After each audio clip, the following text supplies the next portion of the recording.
Whenever the temperature increases, there's a lot of what we call insensible fluid loss. You sweat more than you normally would, and part of that is just to kind of help your body self-regulate your temperature. There's a certain point where, your body is unable to accommodate the increase in heat, and so even though you're sweating more, you're not able to effectively kind of regulate your own temperature. Part of the trick is that you may not really feel it. Really, be on the lookout though for kind of excess thirst where you feel like you're needing to drink a lot, that you're feeling a little bit weak or dizzy, especially for people who are a little bit older feeling weak or dizzy. If it gets more extreme, you might see people acting more confused.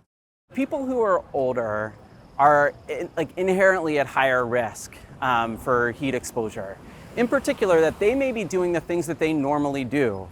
And just by virtue of the fact that they sweat less and that they oftentimes start at, they might be a little bit more dehydrated at baseline, they are just at higher risk for kind of feeling or being affected by high temperatures.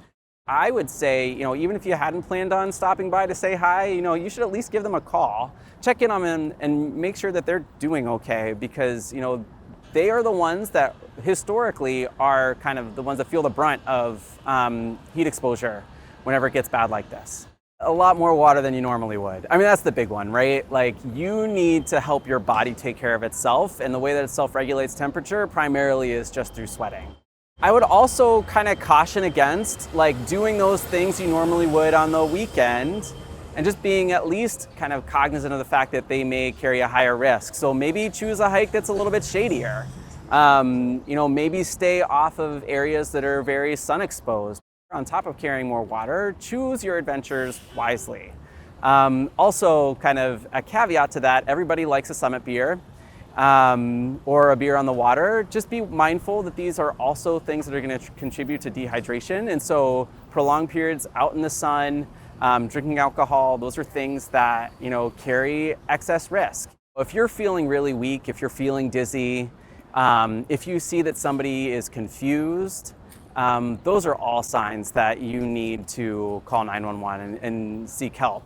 Keys to staying safe are kind of avoid activities that you don't need to do in the middle of the day, in the middle of the heat. Seek shade. The coolest place in your house is going to be your basement. If you need to hang out in the afternoon in the basement, do that. So especially right now when everybody's trying to stay cool, I would imagine a lot of people are going to head toward the water. And to be honest, as always, people need to be careful. And so if you're getting out into the water, certainly I would advise, if you're on the boats, wearing a life jacket. Be very careful combining alcohol and water. We see, unfortunately, a number of people every year here at Harborview who've had drownings, who are getting CPR, and those are all avoidable injuries, right? Those are all people who kind of with simple kind of safety mechanisms are people that didn't need to die. In some of the creeks or faster running water, just be aware that there are going to be underwater hazards, that there are kind of risks to jumping into water. So please be mindful of the risks that are involved. Also, so you can stay out of my emergency department this weekend. Well, listen, we're always ready, right? We will take care of anybody that comes to our door.